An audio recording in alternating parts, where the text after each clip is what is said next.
¿Alguna vez nos hemos parado a pensar qué es lo que pasa por nuestra cabeza cuando decidimos empezar a cuidarnos? O bueno, cuando decidimos no hacerlo. Hoy vamos a meternos de lleno en las teorías psicológicas que intentan explicar precisamente eso, nuestras decisiones sobre la salud. Esta es la pregunta del millón, ¿verdad?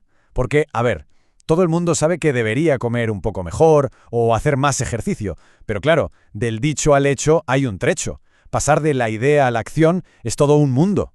Pues resulta que la psicología tiene algunas respuestas que son cuanto menos fascinantes. Bien, aquí tenemos nuestra hoja de ruta para hoy. Vamos a empezar por lo más básico, cómo concebimos la enfermedad. Luego nos meteremos con los modelos que explican nuestras decisiones. Y terminaremos viendo el cambio como lo que es, un auténtico viaje. ¡Vamos a ello! Muy bien, pues para entender por qué actuamos como actuamos con nuestra salud, lo primero es ver cómo define la psicología el hecho de estar enfermo. Y ojo porque no es solo algo biológico, también es un concepto social. Mirad, ya en los años 50, el sociólogo Talcott Parsons lanzó esta idea del rol del enfermo.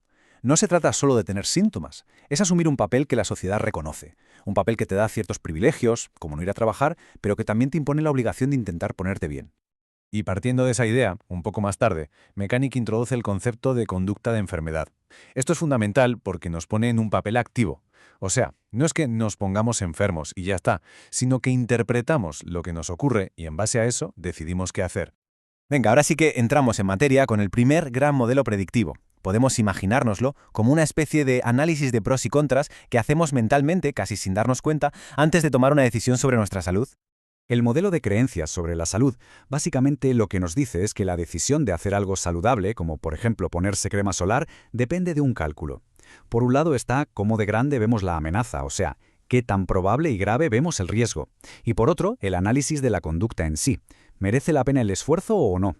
Esta idea de amenaza percibida tiene dos partes. La primera es la susceptibilidad, la creencia de que, oye, esto me podría pasar a mí. La segunda es la gravedad. Vale, y si me pasa, ¿cómo de serias serían las consecuencias? La combinación de estas dos cosas es lo que define el nivel de amenaza que sentimos. Pero bueno, sentir la amenaza no lo es todo. Después viene el cálculo más práctico. ¿Qué beneficios me va a traer esta nueva conducta? ¿De verdad va a funcionar? Y por otro lado, ¿cuáles son las barreras o los costes? A lo mejor el beneficio de hacer ejercicio está clarísimo, pero el coste puede ser el tiempo que no tenemos, el dinero del gimnasio o simplemente el esfuerzo que supone. Y aquí viene lo más interesante que se ha descubierto con la investigación. Sentir que algo te puede pasar a ti es mucho más potente que pensar que ese algo es muy grave. Pero por encima de todo, el factor que de verdad inclina la balanza suelen ser las barreras. Si algo nos parece demasiado difícil, caro o un rollo, es muy probable que no lo hagamos, por muchos beneficios que nos digan que tiene. Vale, ya tenemos las creencias. ¿Pero con eso basta? El siguiente modelo nos dice que no, que falta una pieza clave en este puzzle. La intención real de actuar. La teoría de la conducta planeada de un psicólogo llamado Agzen pone el foco justo ahí. Lo que sostiene es que el mejor predictor para saber si haremos algo o no es, ni más ni menos, si tenemos la intención firme de hacerlo. Suena súper obvio, pero la miga del asunto está en entender qué es lo que construye esa intención. Este esquema lo explica genial. La intención está en el centro, es el motor de todo. Y como se ve, se alimenta de tres fuentes principales. Nuestra actitud, lo que se llama la norma subjetiva y el control que creemos tener sobre la situación. Vamos a verlas una a una. El primer componente es la actitud. Esto se forma a partir de lo que creemos que va a pasar si hacemos algo, y de si ese resultado nos parece bueno o malo. Por ejemplo, creo que si voy a nadar me va a doler menos la espalda. Ese es el resultado. Y para mí eso es algo buenísimo. Esa es la evaluación. El segundo es la norma subjetiva, que para entendernos es la presión social que percibimos. ¿Qué creo que piensa mi gente, mi familia, mis amigos, mi pareja, sobre esto que quiero hacer? Y sobre todo, ¿hasta qué punto me importa lo que piensen? Y por último, el control conductual percibido. Esta fue la gran aportación de Aggen a su teoría anterior. Es, básicamente, la confianza que tenemos en nuestra propia capacidad para llevar a cabo la conducta. ¿Me veo capaz? ¿Tengo las habilidades, el tiempo, los recursos necesarios? ¿O veo demasiados obstáculos en el camino? Muy bien, entonces ya tenemos las creencias y tenemos las intenciones. Pero ¿por qué a veces, incluso con toda la intención del mundo, el cambio no dura? Bueno, pues el último modelo que vamos a ver hoy le da una vuelta de tuerca a todo esto. El modelo transteórico de Prochaska y Di Clemente nos propone que dejemos de pensar en el cambio como si fuera un interruptor de luz, de encendido y apagado. Nos dice que en realidad es un proceso, un viaje que se hace pasando por diferentes etapas.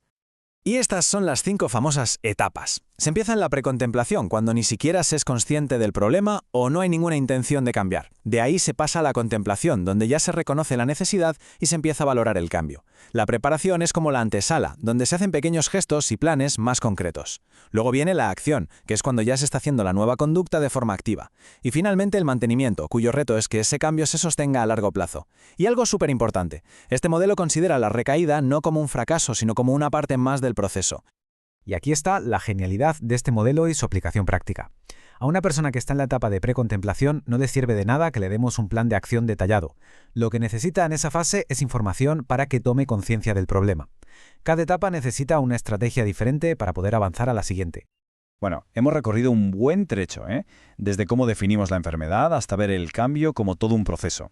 Ahora vamos a juntar todas las piezas para tener la imagen completa que nos ofrecen estos modelos.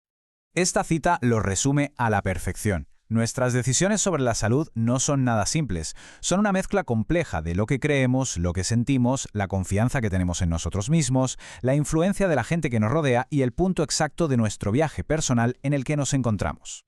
Así que para terminar, ahí queda una pregunta para la reflexión. Si pensamos en un objetivo de salud que se quiera conseguir o mantener, ¿en qué etapa de este viaje se encontraría esa persona? Porque identificar ese punto de partida es probablemente el primero y más importante paso para elegir la estrategia correcta y esta vez sí, tener éxito.